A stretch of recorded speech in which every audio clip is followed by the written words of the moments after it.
Hola, bienvenido a esta nueva tutoría. Recíbela y llévala también en tu dispositivo móvil o tableta. Recuerda, somos tutorías.co. Comillas. Mentir, usurpar e invadir no es sinónimo de trabajo, ya que el verdadero trabajo dignifica. Comillas. Como se observa en la figura, el ejercicio planteado consiste en crear un algoritmo que permita mostrar el cuadrante en el que se encuentra un punto. Planteamos la solución en un programa de 19 líneas. En la línea 3, a una variable x le asignamos un valor ingresado por el usuario. Vemos que usamos el método input. El método input permite capturar información de entrada del usuario. Su manera de usar es sencilla. Escribimos la palabra input, paréntesis y entre comillas dobles el mensaje a mostrar. Cuando el programa compile, el usuario verá el mensaje, ingresará un valor y al presionar Enter, este valor se almacenará en la variable, en este caso en la variable X. Pero observe que el método input se encuentra dentro del método int. Es decir, aquí estamos haciendo un casting. Recuerde que un casting es una conversión forzosa de un tipo de dato a otro.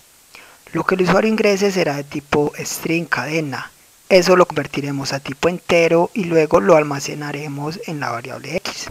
Eso será entonces lo que se hace. Recuerde que en Python las variables no se declaran. Entonces, una variable será el tipo de datos según la información que almacene. Como aquí estamos garantizando que vamos a almacenar un valor de tipo entero, entonces la variable X será de tipo entero. Recuerde también que si usted desea puede omitir poner el punto y coma al finalizar las instrucciones en Python. En la línea 4 igualmente a la variable y le asignamos un valor ingresado por el usuario que va a representar la coordenada en y. Bien, ya tenemos el punto en el plano X y Y.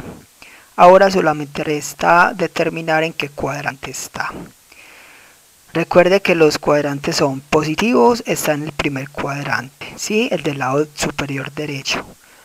Si es positivo en X, negativo en Y, está en el segundo cuadrante, o sea, en el inferior derecho. Negativos ambos está en el tercer cuadrante, o sea, inferior izquierdo. Y X negativo, pero Y positivo está en el cuarto cuadrante, o sea, superior izquierdo. Simplemente entonces vamos a usar condicionales. Recuerde que las sentencias condicionales permiten tomar dos o más caminos alternativos en un programa. Para este caso, línea 6, preguntamos si x es mayor a 0 y y es mayor a 0, entonces línea 7, en caso de ser cierto, imprima punto en el primer cuadrante. Mire que la sentencia condicional maneja la palabra clave AND.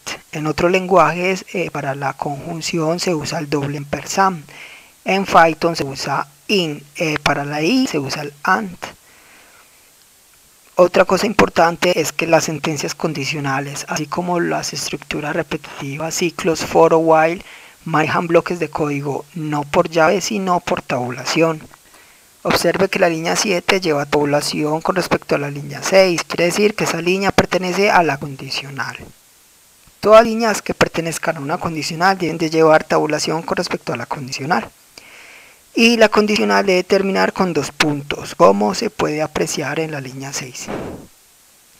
Bien, en caso de no ser cierta la condicional, caemos a la línea 9 y vemos la instrucción elif x mayor a 0 y y menor a 0, entonces en caso de ser cierto línea 10 imprima punto en el segundo cuadrante.